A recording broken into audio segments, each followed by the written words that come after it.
Greetings, citizens of the world. Throughout history, the world has been controlled by big ideologies such as religion, socialism and capitalism, to name but a few. These are all forms of slavery that have stopped our evolution and removed our freedom. Anonymous see these ideologies for what they are: systems of control. The time for change is now. No longer shall the people be oppressed by corruption. In case you are blissfully unaware of who we are, let me tell you this: we are not just a person. As people die, we are an idea, and ideas are immortal. We are justice, and justice cannot be silenced. We are the ones governed by no law. We are the ones who do not beg for justice to take its course. We are the ones your parents warned you about. We are the voice of the silent in the eyes of the blind. We are Anonymous.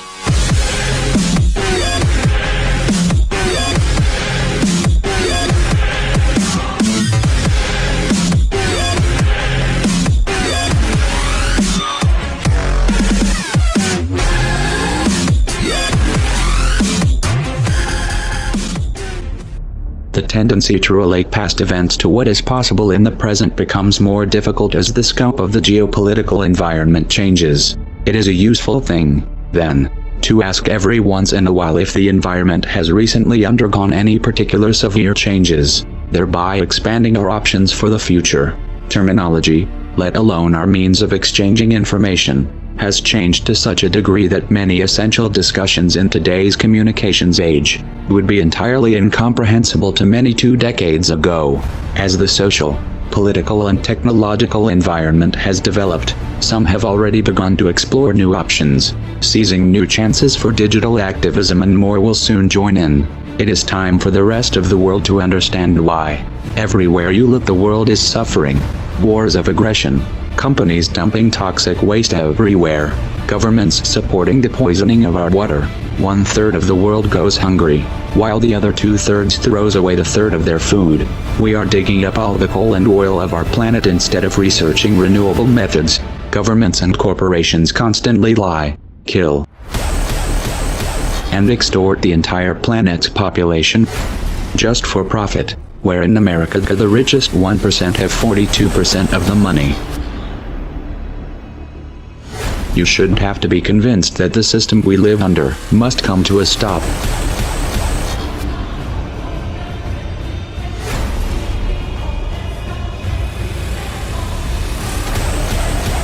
If you want to alter the course that we're on, there's only one way to do it. We need to wake up that public. Even the most powerful weapons of war are neutralized if you reach the mind of the man behind the trigger. How do we wake the masses, you asked? Don't wait for someone to answer that for you. Get creative. Act like your children's and grandchildren's futures depend on it. Because they do. No one wants to believe that their kids are going to live under a military dictatorship. No one wants to see this coming. So most people put their head in the sand and do their best not to think about it. Those who don't always begin with one question: what can we do? The first thing you need to understand here is, our problem is psychological, not material. You have the means to take back your power, and you don't need a set of specific instructions. You don't need someone to hold your hand and explain your role. You don't need someone to give you permission. Are you going to push this out of your mind because it's uncomfortable? Or are you going to convert that discomfort into a driving force? No one can make that choice for you. I will tell you this much, Bo: if that thought itches in the minds of enough people, we will figure out a way to scratch it. And if that driven feeling is fully established in your heart, you will find a way to make it spread. The odds don't matter anymore. If you understand what we are facing, then you have a moral responsibility to do everything in your power to alter the course that we're on, regardless of the odds. It's only when you stop basing your involvement on the chance of success that success actually becomes possible. To strip the ill-gotten power of the financial elites and to bring these criminal cartels to justice will require nothing less than a revolution. The government is not going to save us. The government is completely infiltrated and corrupt to the core. Looking to them for help is completely arrogant.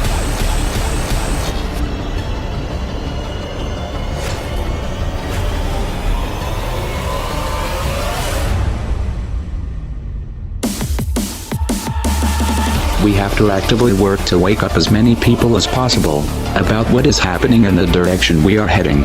All revolutions originate from a shift in the mindset of the population, and no other meaningful resistance is possible without it. When an idea hits critical mass, it begins to spread on its own and spreads to all levels of society. We need more people in this fight. We need more people speaking up, making videos, writing articles, getting this information onto the national and international stage. We are anonymous. We are legion. We do not forgive. We do not forget. Expect us.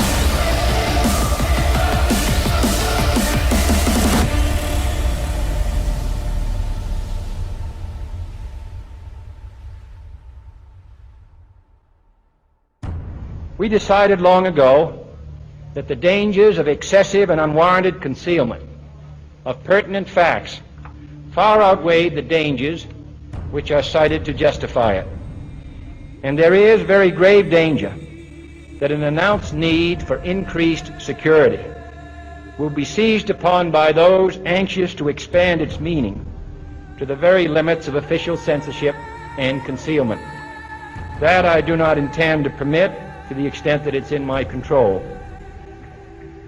For we are opposed around the world by a monolithic and ruthless conspiracy that relies primarily on covert means for expanding its sphere of influence, on infiltration instead of invasion, on subversion instead of elections, on intimidation instead of free choice, on guerrillas by night instead of armies by day. It is a system which has conscripted vast human and material resources into the building of a tightly knit, highly efficient machine that combines military, diplomatic, intelligence, economic, scientific, and political operations. Its preparations are concealed, not published. Its mistakes are buried, not headlined. Its dissenters are silenced, not praised. No expenditure is questioned, no rumor is printed, no secret is revealed.